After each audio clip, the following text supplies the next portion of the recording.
भूतपूर्व विकास संभव हुआ अमेठी में।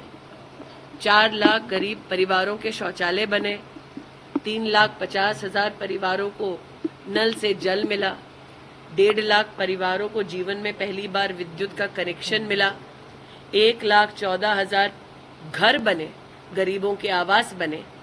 तो अगर 5 साल में, जिसमें 2 साल कोरोना के थे, अगर भारतीय जनता पार्टी के सांसद और सरकार के लिए ये संभव रहा, तो 50 साल से और विशेषतः 15 साल लापता रहने के बाद इतनी पीढ़ियों की हानि गांधी परिवार ने अमेठी लोकसभा क्षेत्र में क्यों की? आज मैं अमेठी की जनता को, गांधी परिवार को राजनीतिक रणभूमि में त्यागा।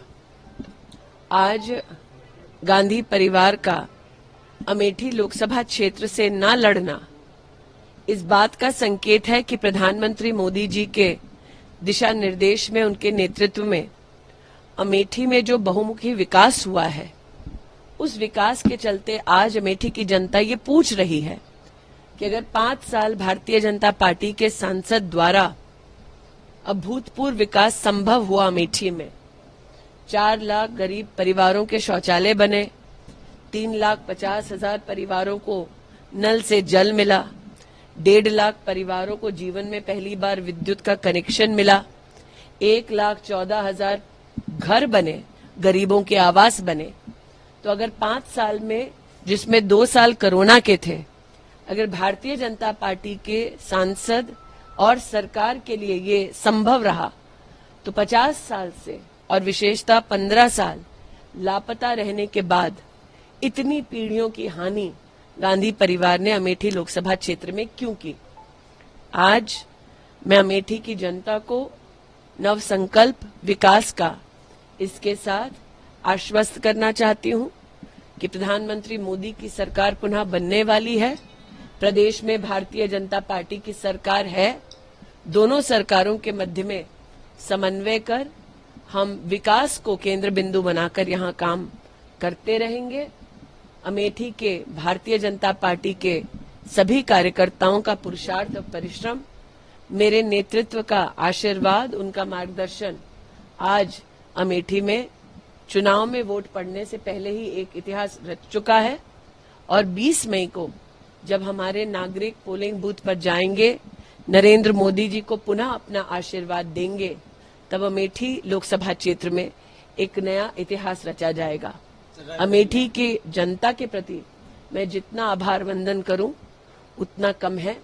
आज का दिन अमेठी की जनता का जीत का दिन है। रायबरेली में ये कहा जा रहा था कि इसीलिए राहुल गांधी ने चुना क्योंकि वो सेफ सीट है, लेकिन क्या आपने जो विकास किया अमेठी में, शायद ये भी वजह हो सकती है कि इसलिए वो अमेठी छोड़? देखिए, पिछले 3 वर्षों में मैं रायबरेली में दिशा कमेटी की अध्यक्ष रही, सोनिया जी को चेयर रही। इन 3 वर्षों में मैंने स्वयं देखा कि चाहे वो प्रशासनिक कार्य हो या रायबरेली की जनता की दरकार हो, कांग्रेस का शीर्ष नेतृत्व रायबरेली में जनता की सेवा के लिए उपस्थित नहीं था। मैं भारतीय जनता पार्टी के रायबरेली के प्रत्याशी को अपनी ओर से शुभकामनाएं प्रेषित करती हूं। आज उन्होंने नामांकन भरा है और जनता भी ये जानती है रायबरेली की कि जिन्हें अमेठी ने अस्वीकार कर दिया, जो अमेठी छोड़कर वायनाड चले गए, वो रायबरेली के पूर्णता कभी नहीं हो पाएंगे। प्रश्न ये उठता है कि उन्होंने वायनाड में कहा कि वायनाड ही उनका परिवार है, तो आज रायबरेली में क्या कहेंगे? प्रधानमंत्री ने कहा कि वो वायनाड राहुल गांधी हार रहे, इसलिए सुरक्षित सीट तलाश रहे, क्या कहेंगे? प्रधानमंत्री जी की दूरदृष्टिता का परिणाम है कि आज अमेठी लोकसभा क्षेत्र में आप कमल का फूल खिलते देख रहे हैं। प्रधानमंत्री जी ने पहले से ही जनता को आगाह कर दिया था कि जैसे ही वायनाड में वोट पड़ जाएगा, उसके बाद राहुल जी रुख करेंगे एक नई सीट का। प्रधानमंत्री के शब्द साक्षात आपके सामने धरा पर इम्प्लीमेंट होते आप देख पा रहे हैं। इसलिए आज मैं प्रधानमंत्री जी के उस स्वर को पुनः आपके सम्मुख प्रस्तुत करती हूं, जब उन्होंने कहा कि कांग्रेस का शीर्ष नेतृत्व आज चुनावी रणभूमि से मुंह फेर रहा है, क्योंकि वो भी जानते हैं कि अब राष्ट्र भर में एक ही स्वर गूंज रहा है, फिर एक बार केंद्र में मोदी की सरकार। स्मृति जी, क्योंकि अब प्रियंका गांधी ने कहा है कि जब तक चुनाव नहीं होते तब तक प्रियंका गांधी और वाड्रा जो है वो यहीं पर रहेंगे अमेठी में। मेहमानों का स्वागत है, हम लोग अतिथियों के स्वागत में कोई कसर छोड़ेंगे नहीं।